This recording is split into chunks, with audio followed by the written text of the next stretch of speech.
Rebonjour, alors petit retour sur les 12 ans des 12 coups de midi, c'est-à-dire sur en 2 semaines.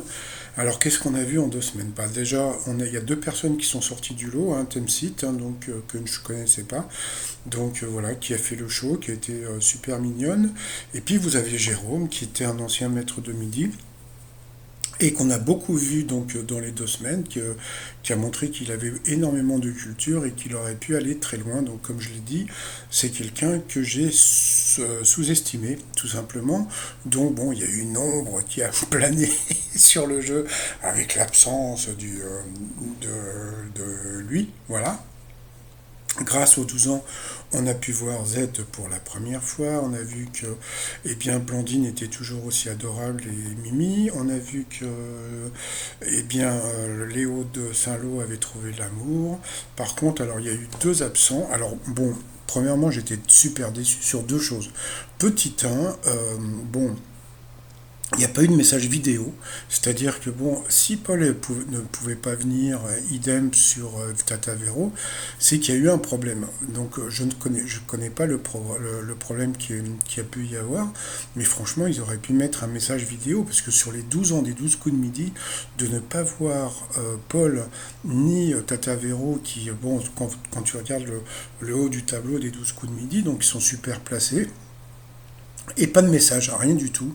Donc moi j'ai trouvé ça très humiliant pour Jean-Luc Reichmann. On a pu voir que Bruno, bon bah le plus grand maître de tous les temps, bah rien, hein. Donc voilà, donc il a été éliminé en demi-finale. Donc bon, ça prouve que bon bah voilà, tu peux que c'était arrangé. Voilà, donc même s'il est millionnaire, et si, et s'il rentre dans le Guinness des records, mais je pense que je vais faire une vidéo sur ce truc du Guinness des records, parce que bon, ça peut être assez rigolo. Et puis à la fin, donc on a pu voir donc un duel entre Xavier et puis Eric Le Breton. Comme je l'ai dit, hein, j'ai vraiment trouvé que ce duel était vraiment nul, hein. Je pense qu'ils auraient dû mettre un coup fatal comme ils font d'habitude, parce que le truc donc, où il fallait buzzer, c'est-à-dire que bon, c'était moitié culture, moitié coup de bol, quoi. Donc Eric aurait très bien pu gagner, et je pense que Xavier, bon bah comme on dit, hein, donc c'est lui le meilleur. Donc bah, félicitations toujours à lui. Et puis donc tiens, mais je pense que la production aurait pu lui faire un cadeau. C'est-à-dire que je ne sais pas si vous vous rappelez, mais Xavier s'était fait cambrioler.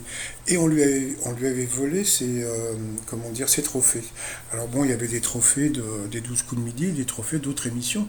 Et je pense que, ben, comment dire, sur les trophées des 12 coups de midi, je pense que Jean-Luc Reichmann aurait pu en faire des répliques.